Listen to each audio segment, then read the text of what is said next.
നമ്മൾ പൊതുവെ വിചാരിക്കും ഈ അന്ധവിശ്വാസങ്ങളൊക്കെ ഉള്ളത് വളരെ സാധാരണക്കാരായ ആൾക്കാർക്കാണ്.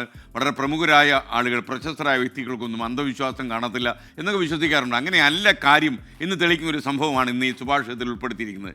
ഇന്ത്യക്ക് ആദ്യമായി ലോകകപ്പ് നേടിത്തന്ന ആളാണ് ക്രിക്കറ്റ് ക്യാപ്റ്റൻ കപിൽ ദേവ്. എന്നാൽ താൻ അന്ധവിശ്വാസങ്ങൾ ഉപേക്ഷിക്കാനിടയാക്കിയ ഒരു സംഭവം എൻ്റെ ജീവിതത്തിൽ ഉണ്ടായിട്ടുണ്ടെന്ന് അദ്ദേഹം ഒരിക്കൽ പറഞ്ഞു. കരിയറിൻ്റെ തുടക്കത്തിൽ ദൈവരൂപമുള്ള ഒരു ലോക്കറ്റ് ചെയിൻ ധരിക്കുന്ന ശീലം കപിൽ ദേവിനുണ്ടായിരുന്നു. അത് തനിക്ക് വല്ലാത്തൊരു ഭാഗ്യം കൊണ്ടുവരുന്ന എന്ന് അദ്ദേഹം പരക്കെ വിശ്വസിച്ചത്. മിക്കവാറും എല്ലാ ദിവസവും അദ്ദേഹം ഈ ലോക്കറ്റ് കാണുമ്പോൾ പറയും, ഈ ലോക്കറ്റാണ് എൻ്റെ ഭാഗ്യജാതകം, ഇത് മിക്കവാറും എനിക്ക് ഒരുപാട് ഉയരങ്ങൾ തേടിത്തരും. ഒരു മത്സരത്തിനിടെ ഈ ചെയിൻ അദ്ദേഹത്തിൻ്റെ ബാറ്റിൽ സ്പർശിച്ച ഒരു ശബ്ദം ഉണ്ടായി. ക്യാച്ചിനായുള്ള അപ്പീലിലേക്ക് അത് നയിച്ചു.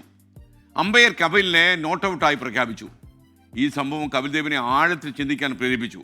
ബാഹ്യവസ്തുക്കളെയോ ആചാരങ്ങളെയോ ആശ്രയിക്കുന്നത് തൻ്റെ പ്രകടനം മെച്ചപ്പെടുത്തില്ല എന്ന് ആ സംഭവത്തോടെ കപിൽ ദേവിന് മനസ്സിലായി.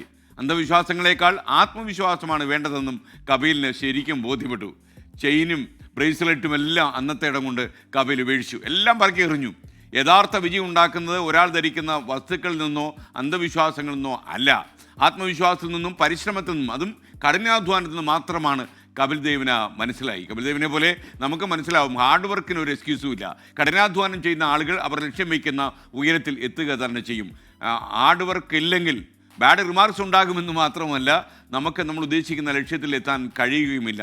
കഠിനാധ്വാനമുള്ള ആളുകൾ മാത്രമേ ജീവിതത്തിൽ ഉയരങ്ങളിൽ എത്തിയിട്ടുള്ളൂ. നമ്മൾ ചില ആൾക്കാരെ കുറിച്ച് പറയില്ലേ, എങ്ങനെയാണെന്നറിയത്തില്ല, അയാൾക്ക് കുറേ പൈസയും കൊണ്ടായി.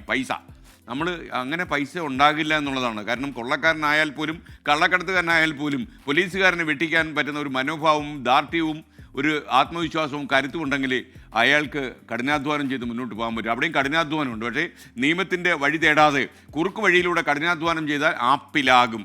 ഞാൻ പറയുന്ന പാർട്ടി ആപ്പല്ല, അല്ലാത്ത ആപ്പിലാകും. ചിലപ്പോൾ കിടക്കാനുള്ള സ്ഥലം വയസ്സാം കാലത്ത് അല്ലെങ്കിൽ ചെറുപ്പകാലത്ത് നമ്മുടെ കാരാഗ്രഹത്തിലാകുകയും ചെയ്യും.